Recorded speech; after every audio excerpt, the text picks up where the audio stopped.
Salmo 107, versículo de número 20. Está escrito assim: Ele enviou a sua palavra e os curou e os livrou da morte. Amém? Vou ler novamente. Ele enviou a sua palavra e os curou e os livrou da morte. Amado, esse salmo, tudo leva-nos a crer que foi escrito por Davi, muito embora nós não temos nele, na Bíblia, a autoria. Mas, porque Davi, ele sempre citou em seus salmos as situações que os seus ancestrais, o seu passado, passou em Israel e passaram também quando estavam cativos no Egito, e posteriormente, quando resgatados foram, Moisés que os direcionou pelo mar, atravessando o Mar Vermelho e posteriormente atravessando o deserto, onde eles peregrinaram durante 40 anos. Sabe lá o que é isso, irmão? Um povo andando no deserto durante 40 anos, né? E o deserto é deserto. Deserto não tem nada, né? Não tem absolutamente nada. Mas o Senhor era o pastor daquele povo, assim como o Senhor é o nosso pastor. O Senhor estava à volta daquele povo, e para aquele povo não houve falta de absolutamente nada, porque Deus chamou aquele povo de seu povo. Ele se comprometeu então a cuidar daquele que ele assumiu como povo dele, como nação dele, como escolhidos dele. Então, Davi fala nesse Salmo 107 tudo o que aconteceu, logicamente uma síntese do que aconteceu lá no deserto com o povo de Israel. E Deus teve uma dificuldade, irmão, muito grande. Você sabe, se você lida com as pessoas, você sabe que não é fácil lidar com as pessoas. Não é fácil. Você sabe que às vezes nem dentro da sua própria casa não é muito simples, né? Porque você tem que compartilhar, e todos têm que compartilhar com você, e você com tudo, com eles, de todas as coisas, né? De todas as coisas. Então, são às vezes contradições, porque você pensa de um jeito, o outro pensa de outro jeito, você fala de um jeito, outro fala de outro jeito. Até isso não é para haver discussões, briga e contendas, mas é assim para encontrar uma solução que esteja bem, que todos se aceitem e tudo ocorra bem. Agora imagine você, amado irmão, um homem cuidar de 700 mil pessoas, sem contar mulheres e crianças, né? Um número muito excessivo, muito grande, né? Eles ficaram 400 anos no deserto. O nosso país, né, que descoberto foi aí em 1500, né? Quantos anos? 400 e poucos anos, né, tem a nação. Nós temos mais de 200 milhões de habitantes, né? Então, eles estavam com 700 mil homens, sem contar as mulheres e crianças. Poderiam ter ali 1,5 milhão, talvez isso, né? Ou um pouquinho mais, talvez. Mas agora imagine você, um homem lidar com todo esse povo, lidar com todas essas pessoas. Esse homem, amado irmão, houve momentos que todas as pessoas o compreenderam. Todas as pessoas estavam de acordo com as suas decisões, até porque as decisões não partiam dele. As decisões, ele tinha uma convicção muito grande da dependência dele com Deus, de Deus, e do povo dependendo dele, porque o povo não tinha contato com Deus. Era Moisés o interlocutor entre o povo e Deus. E era Moisés o interlocutor entre Deus e o povo. Então, era só ele. Então, ele estava lidando com esse povo, e às vezes esse povo ficava revoltado, às vezes esse povo ficava chateado, às vezes esse povo ficava aborrecido, mas aborrecido de tal forma, a tal ponto de querer até mesmo apedrejar Moisés, né? E Deus, amado, foi contornando a situação com esse povo. Deus sabia que esse povo era assim. Deus conhecia o coração deles, eles foram formados lá no Egito, e consequentemente, durante 400 anos da formação deles lá no Egito, impregnou-se neles a cultura egípcia, impregnou-se nele aquilo que se ensinava lá no Egito, tanto, que quando eles saem e entram no deserto, e Moisés sobe no monte para receber as leis de Deus, o irmão de Moisés, chamado Arão, que era o auxiliar de Moisés, que foi o porta-voz de Moisés ao lidar com Faraó, esse homem, ele recebe dos maiorais dos judeus, porque as tribos elas tinham seus líderes, e eles então impõem a Arão que Moisés havia desaparecido, havia sumido, havia abandonado-os ali, havia deixado-os ali, e eles não tinham um líder para seguir, eles não tinham uma orientação, eles precisavam ter paciência. Irmão, quando nós estivermos numa situação, quando nós nos encontrarmos numa situação da gente não saber para onde ir, não tome decisão precipitada. Acalma o teu coração. Mesmo que lhe seja cobrada uma decisão, e essa decisão você vai tomá-la assim, em meio a sentimentos, você vai tomar assim, sem estar com tranquilidade para pensar em todas as possibilidades, e estando numa situação assim que você não está sendo empurrado pelo sentimento, está sendo cobrado para você tomar uma decisão. Amado, não tome uma decisão precipitada. Espere, aguarde. Não tome uma decisão com seus nervos à flor da pele. Não tome uma decisão por algo que aconteceu de momento, naquela mesma hora, Não tome decisão, porque você não vai acertar na decisão. Tenha paz no teu coração. Tenha tranquilidade no teu coração. Pense novamente, sabe? Tem muitas pessoas, amados, que me cobram para me tomar decisão, e que muitos falam assim, mas o senhor demora muito para tomar decisão. Eu demoro mesmo para tomar decisão, porque às vezes, no você tomar alguma decisão, amado, somente o mover de Deus já leva você a tomar decisão, ou o mover de Deus já orienta as pessoas naquilo que elas têm que fazer, naquilo que elas têm que, da maneira como têm que agir, sabe? Então, eu não sou assim de tomar decisões. Eu coloco coisas diante de Deus e não me preocupo. As pessoas me cobram, mas eu não me preocupo. Eu espero que as decisões, elas venham da parte de Deus e que a gente faça as coisas com tranquilidade, com segurança. Porque, às vezes a gente toma uma decisão assim, achando que é o correto, que é o certo, depois você vai descobrir, você vai começar a pensar, a refletir, você vai começar então a analisar as coisas, e você sabe que aquela decisão não foi a decisão certa e não foi a decisão correta. O povo de Israel, irmãos, eles tomavam decisões assim, dessa forma, sabe? Eles ficavam revoltados com alguma situação, porque eles não tinham no coração, a convicção de que o deserto era um tratamento da parte de Deus com o coração deles.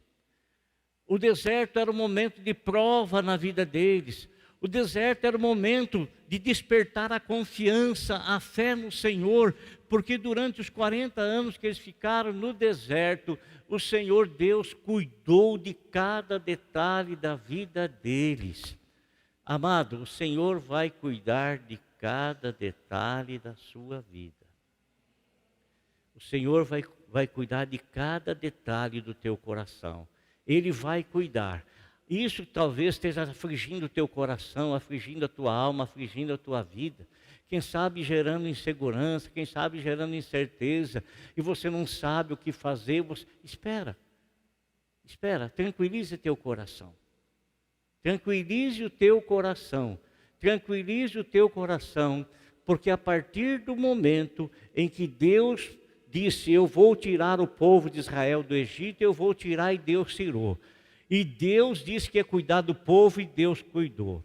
Amado, Deus tirou você das coisas lá de fora, trouxe você para a presença dEle, e Ele está no controle de todas as coisas. Não aflija o teu coração, tranquilize a tua alma. Deus está cuidando de tudo.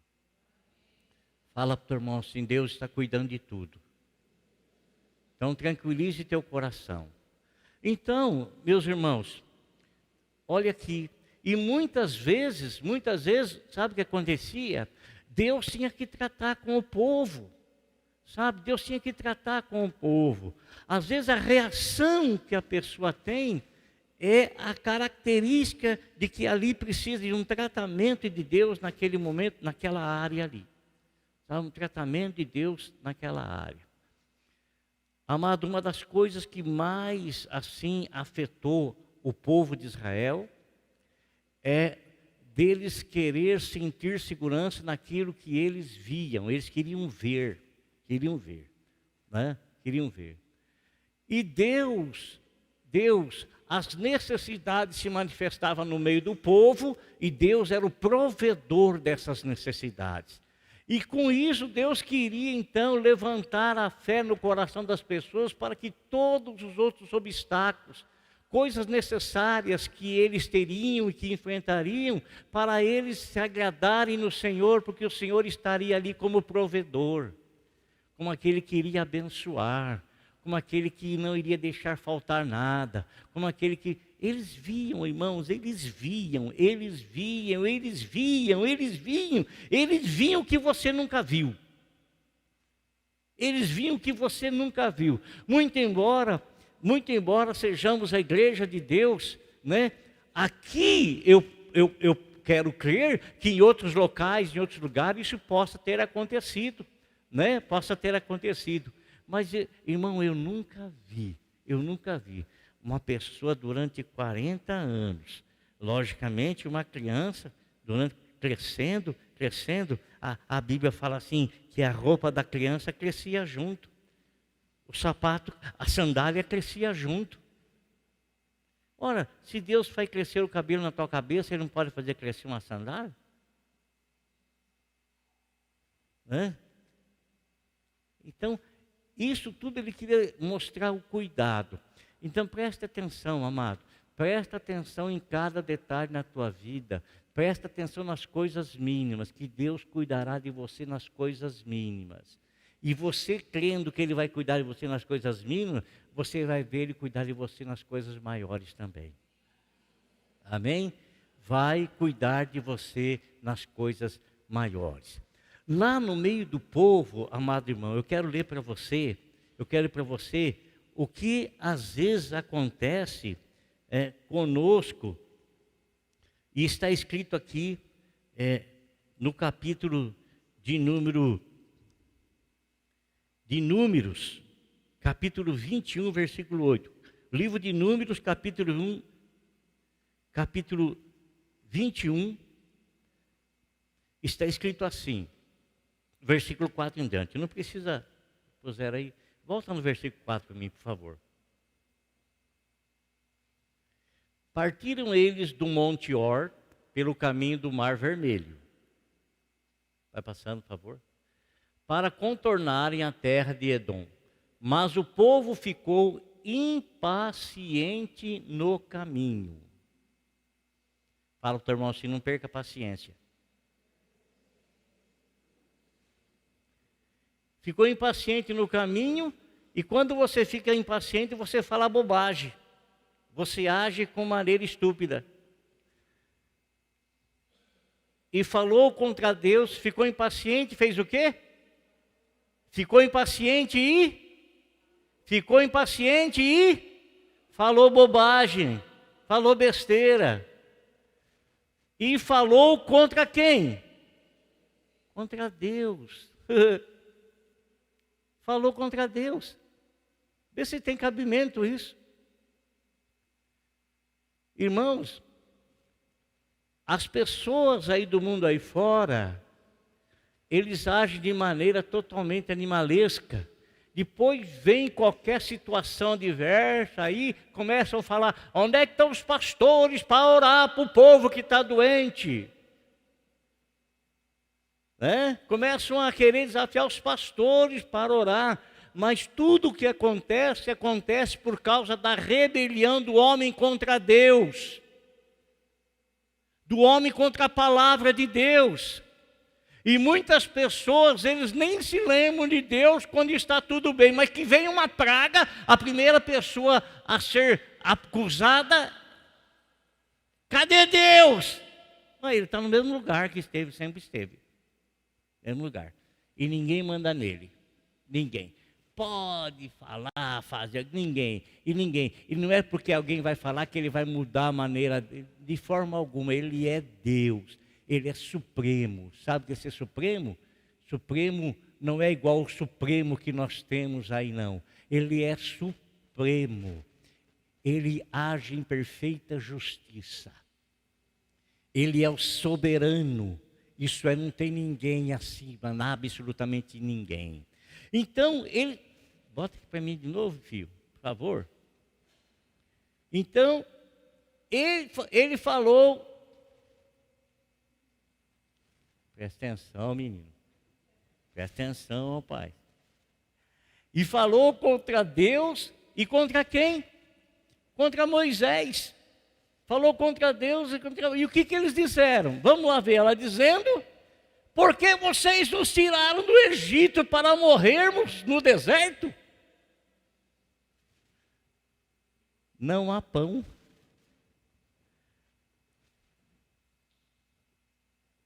Tem mais um versículo, 21:5. Vai em frente. Então o Senhor enviou o quê? Serpentes venenosas que morderam o povo. Olha, amado, Deus os estava tratando com a maior de todas a benignidade e toda a bondade. Deus estava suprindo cada falta que eles tinham, cada falta que eles tinham.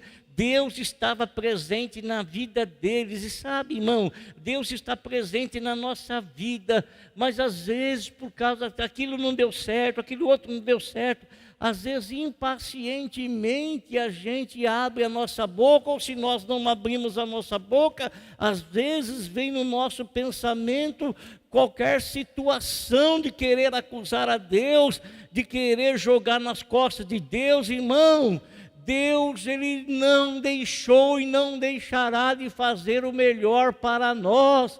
Deus, Ele vai continuar cuidando de nós.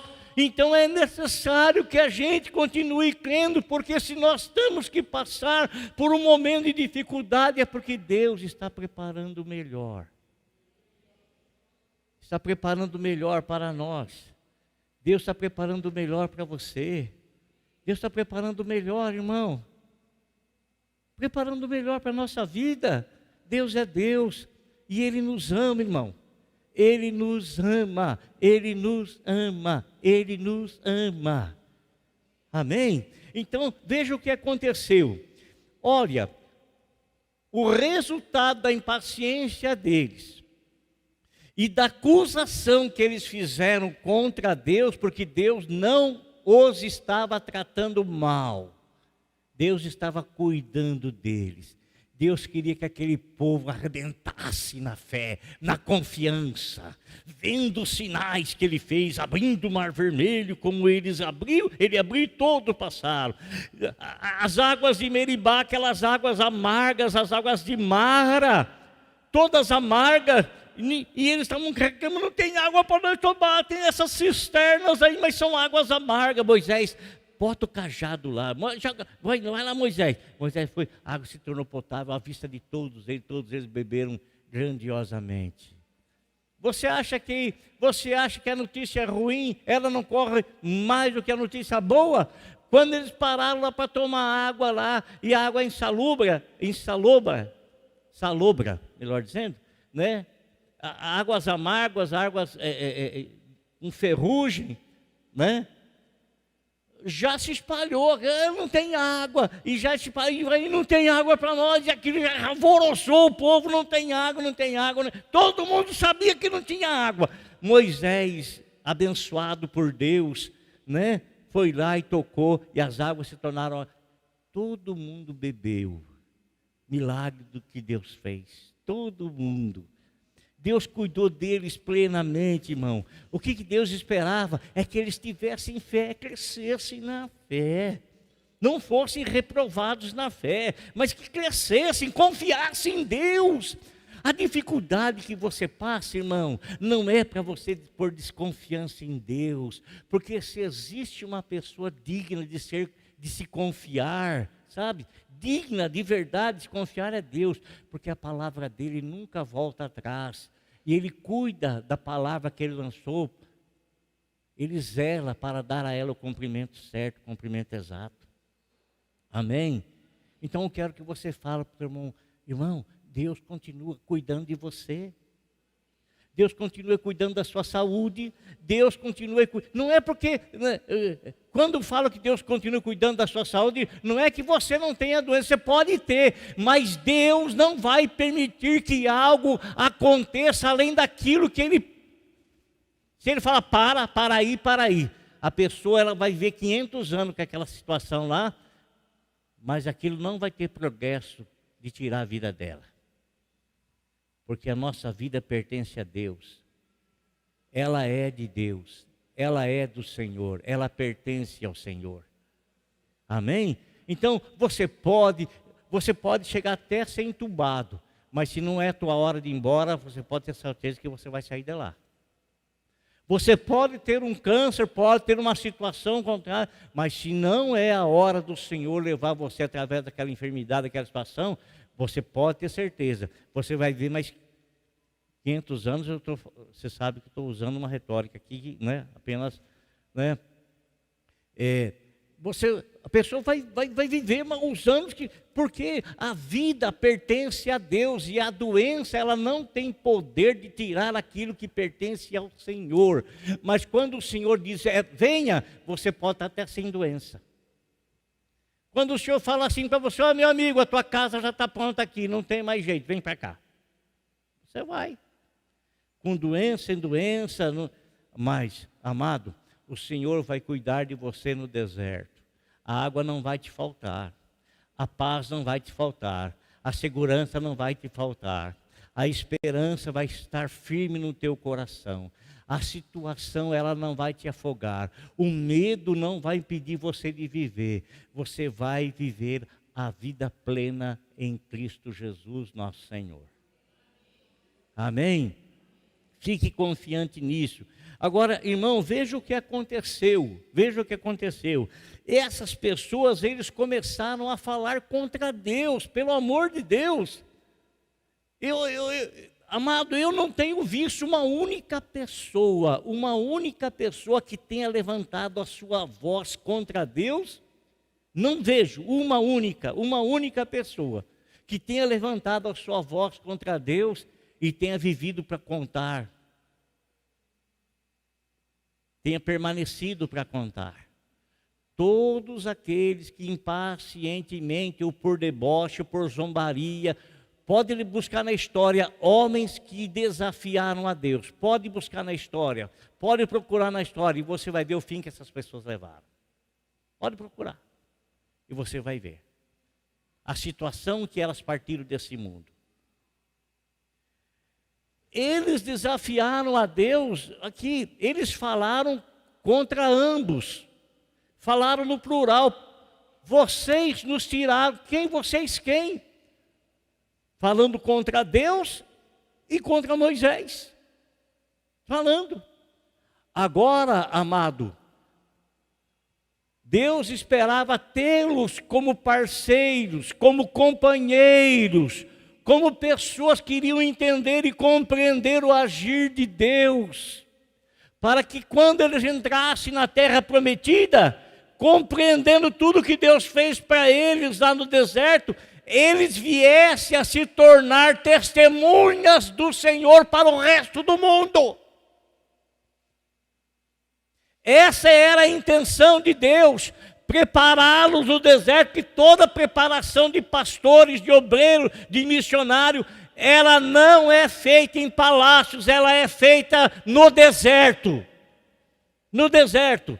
Você pode olhar todos os pregadores, irmão, todos os pregadores, você vai ver muitos deles sendo usados tremendamente por Deus e ganhando muitas almas, mas você vai perguntar para eles a intimidade que eles tiveram com Deus, o que é que eles tiveram que passar e por onde é que eles passaram e o que passaram para estar ali à frente.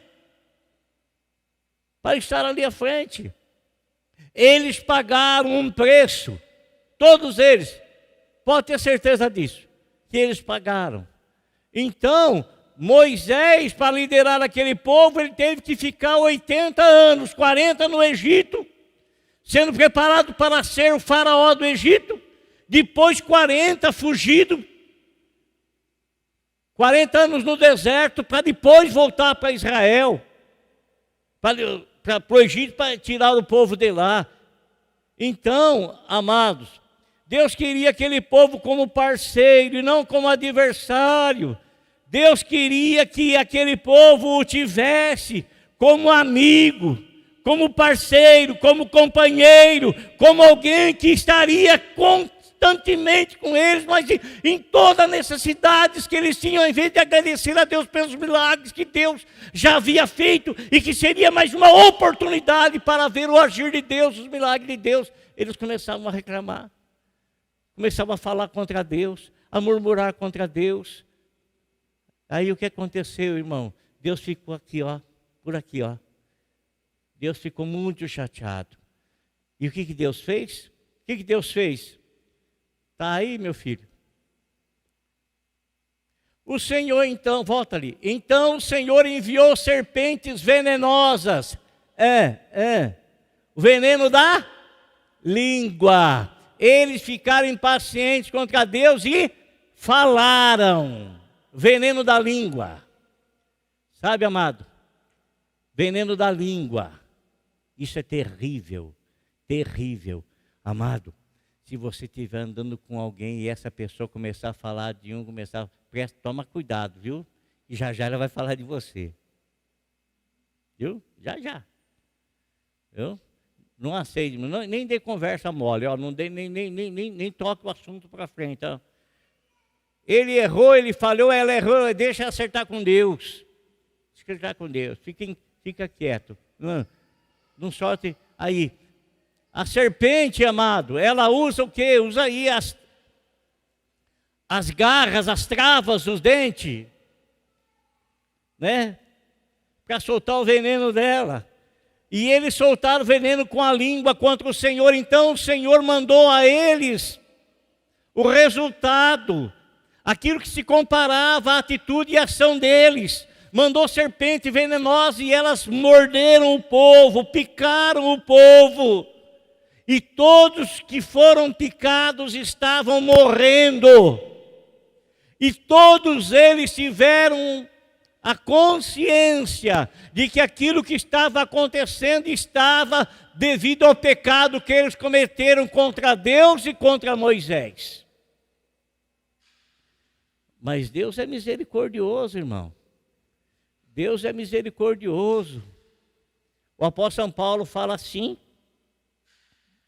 que Deus ele não leva em conta o tempo da nossa ignorância. Quando a gente faz coisas sem conhecer as orientações, o mandamento de Deus, por isso que a palavra fala assim, lâmpada para os meus pés é a tua palavra e luz para o meu caminho. É ela que ilumina a minha vida, é colocando ela para iluminar o meu caminho e que o meu caminho seja traçado pela palavra de Deus. Então eu marcharei confiantemente e o meu andar será de modo tal que vá agradar ao Senhor. Que vá agradar ao Senhor.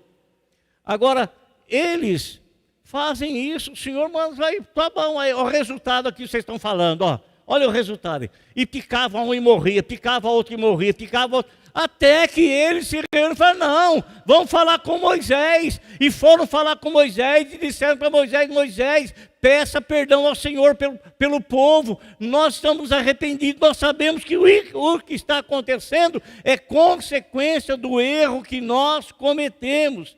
Consequência de nós termos falado contra o Senhor, de nós termos nos levantado contra o Senhor, de nós termos aberto a nossa boca e ofendido ao Senhor. Então eles tiveram consciência de que aquele erro que eles estavam cometendo, que aquilo que eles estavam passando era consequência de um erro. Agora preste atenção no que eu vou falar, por favor.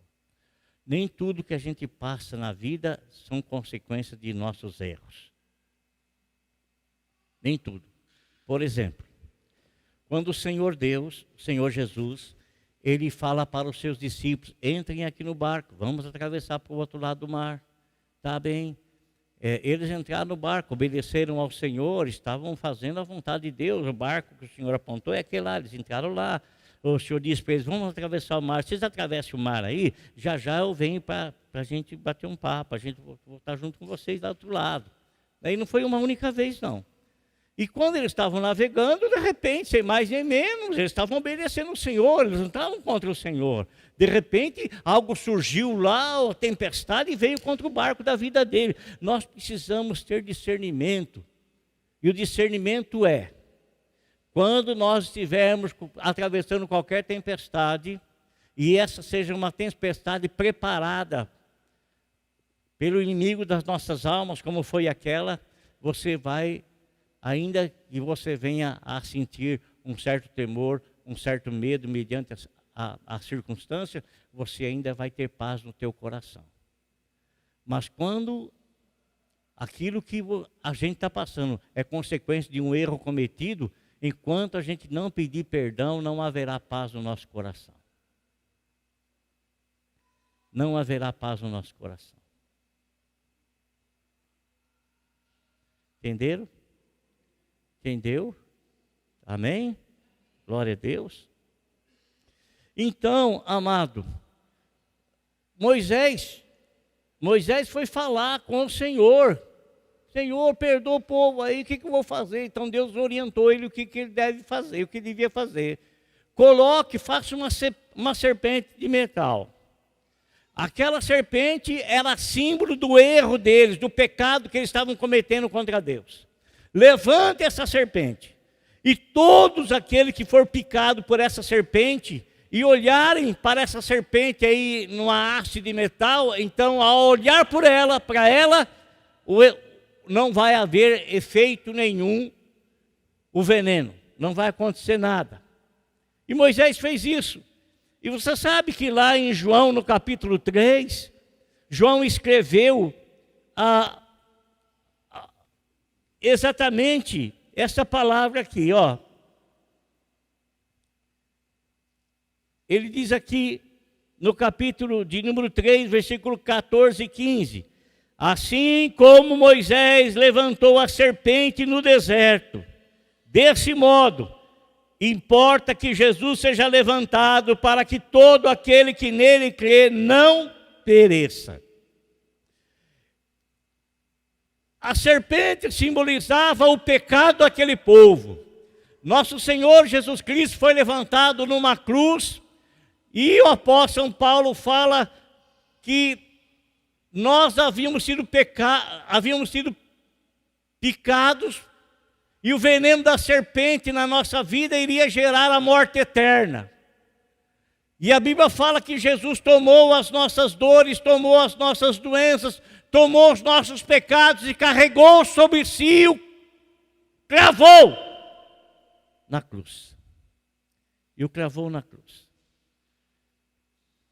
Quando a Bíblia, Jesus disse assim, que quando ele fosse levantado, ele ia atrair todos a ele, isso quer dizer que todo aquele que olhar para Jesus Cristo, sabendo e recebendo que ele carregou os nossos pecados, que o salário do pecado é a morte, e que Jesus Cristo carregou sobre si a morte que eu devia passar, que você devia passar, que eu devia sofrer, que você deveria sofrer, e que seria a morte eterna, ele morreu. Por isso que quando ele disse assim, Pai, por que tu me desamparaste? Ele sentiu aquele momento o desligar-se de Deus, ele sentiu o dano da segunda morte. Ele sentiu por mim, sentiu por você, sentiu por cada um de nós. E nesse momento que ele sentiu, por causa de estar pagando os nossos pecados, ele então, ao ressuscitar, deu a nós o dom da vida eterna. Ai, que bom se você entendesse o que eu estou falando. Ai, que bom se você prestasse atenção no que eu estou falando. Ai, que bom. Porque o que eu estou falando para você pode equivaler para você a vida eterna no amanhã. Amém? Glória a Deus. Louvado seja o nome do Senhor. Então, amados, a Bíblia nos mostra que Deus orientou Moisés, que é o representante da lei, dos 5 livros do Novo Testamento, principalmente, do Velho Testamento principalmente, como ele devia fazer para que as pessoas alcançassem então o perdão do erro que eles cometeram contra Deus. Sempre o Senhor mandou a eles uma palavra de orientação. Quando eles erravam contra o Senhor, sempre, sempre, sempre. Agora, irmão, eu quero ler um texto para você que está escrito no livro de Mateus, capítulo 8, versículos 5 em diante. Se você quiser me acompanhar na leitura, então só prestar atenção, porque talvez seja mais fácil, ou será melhor, talvez. 8, versículo de número 5 em diante, está escrito assim: entrando Jesus em Cafarnaum, dirigiu-se a ele um centurião, pedindo-lhe ajuda, e disse: Senhor, meu servo está em casa, paralítico, em terrível sofrimento. Jesus lhe disse: eu irei curá-lo. Olha, Jesus é tremendo, né? Maravilhoso. E eu quero falar para vocês aqui, quando Jesus disse para o centurião que iria curá-lo, o centurião respondeu para Jesus: Senhor, eu não mereço receber-te debaixo do meu teto, mas dize apenas uma palavra e o meu servo será curado. Pois eu também sou o homem sujeito à autoridade e com soldados sob o meu comando. Digo a um vá, e ele vai. Digo a outro vem, e ele vem. Digo ao meu servo faça isso, e ele faz. Ao ouvir isso, Jesus admirou-se e disse aos que o seguiam: digo-lhes a verdade, não encontrei em Israel ninguém com tamanha fé. Amém? Eu quero falar sobre 3 personagens aqui dentro desse versículo, desse que eu li. Jesus, que é o autor e consumador da fé.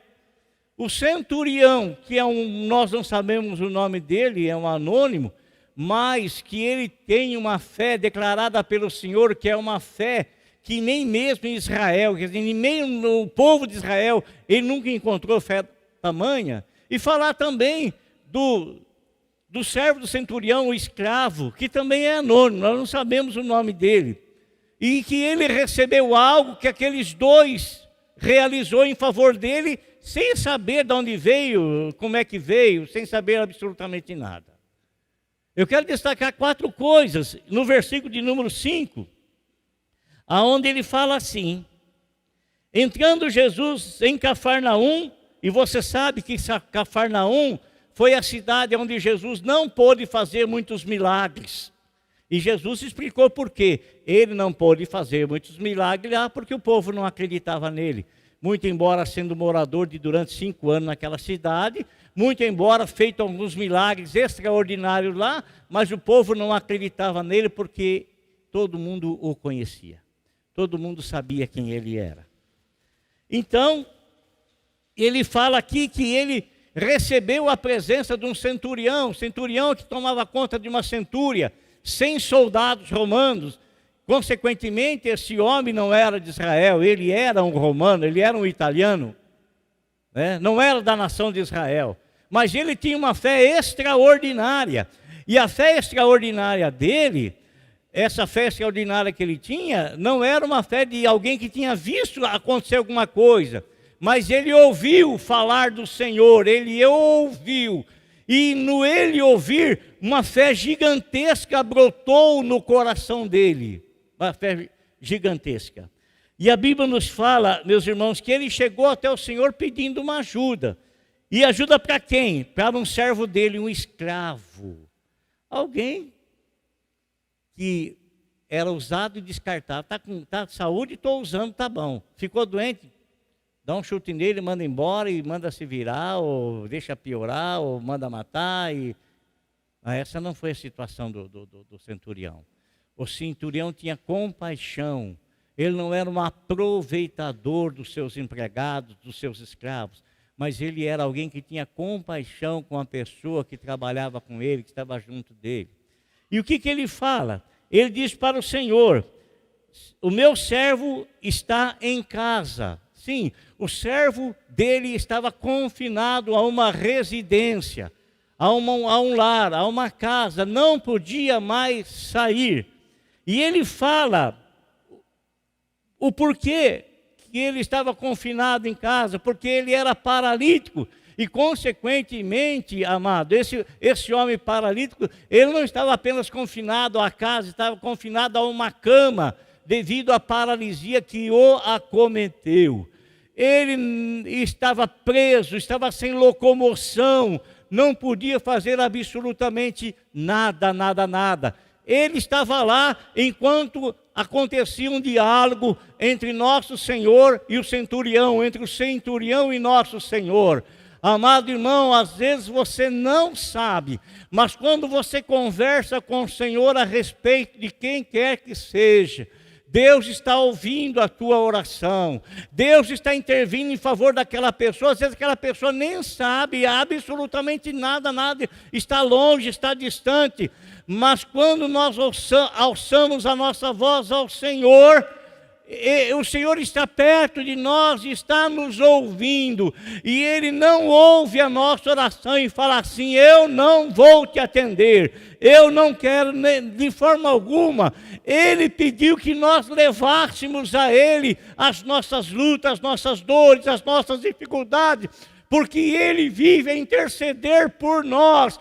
Então, quando você fala com Deus a respeito de um parente, de um amigo, de um empregado, de um patrão, quando você coloca alguém diante do Senhor, o Senhor está ouvindo a sua oração. Quando você ora pela sua esposa, você ora pelo seu esposo. Quando você ora pelos seus pais, quando você ora pelos seus filhos, amado, Deus está ouvindo. Deus está ouvindo e está atendendo a oração que se faz a Ele com um coração puro, reto e sincero. Ele está ouvindo. Ele está atendendo.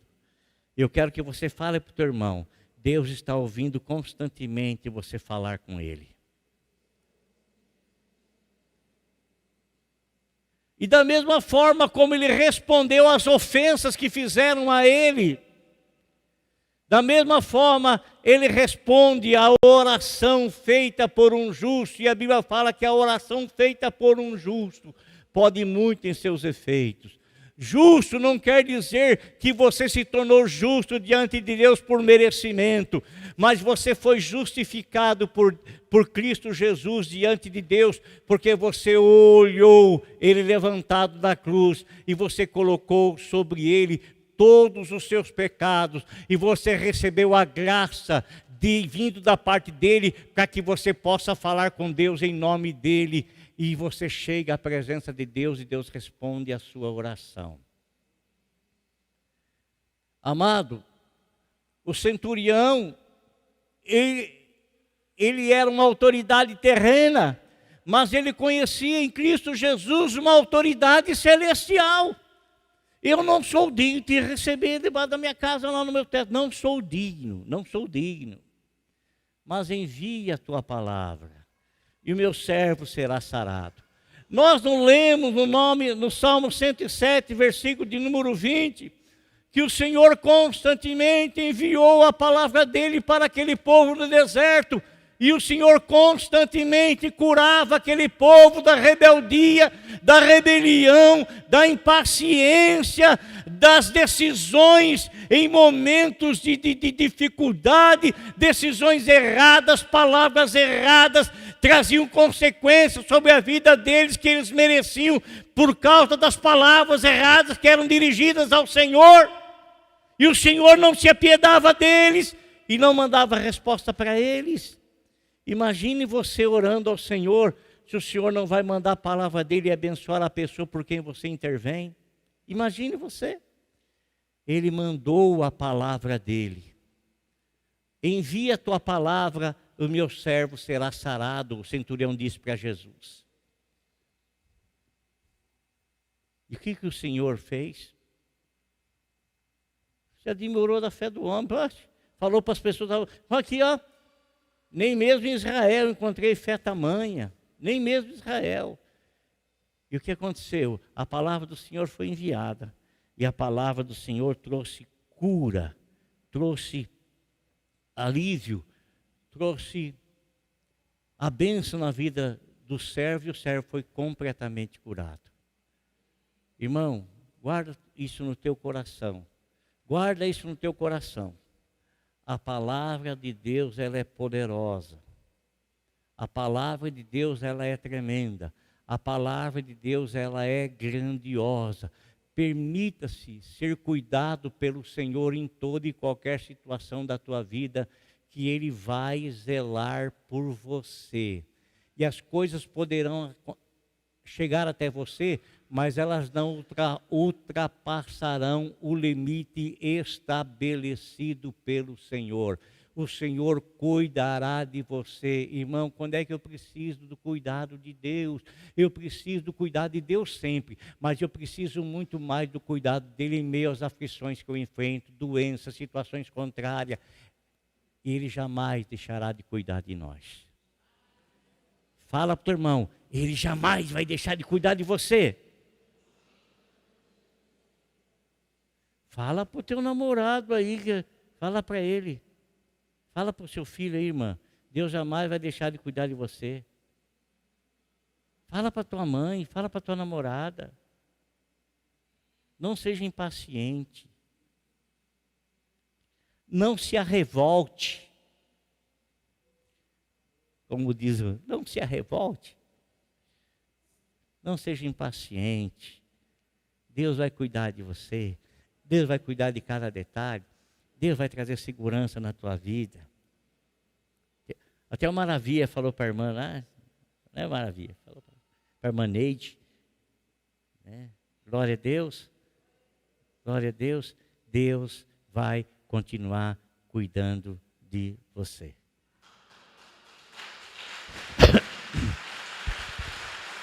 Glória a Deus.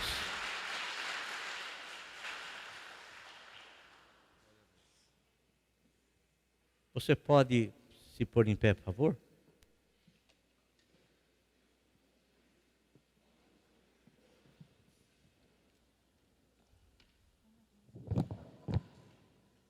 Deus cuidará de ti. Deus cuidará de ti. Ai, que gostoso. Né? Deus cuidará de ti. Bom, né? Deus cuidará da tua esposa, Deus cuidará dos teus filhos. Deus cuidará de ti. Deus cuidará do teu esposo, Deus cuidará da tua filha, do teu filho. Deus cuidará da tua saúde, Deus cuidará da tua área profissional. Deus cuidará, Deus está no controle. Não é bom saber disso? É gostoso saber disso? Deus cuidará da sua gestação. Hein? Deus abençoe. Deus cuidará da gestação da Olívia. Olívia? Tem mais alguém que está gestante aí? Ei, Deus vai cuidar. Seu filho já, Deus vai cuidar do seu filho. Glória a Deus. Amém?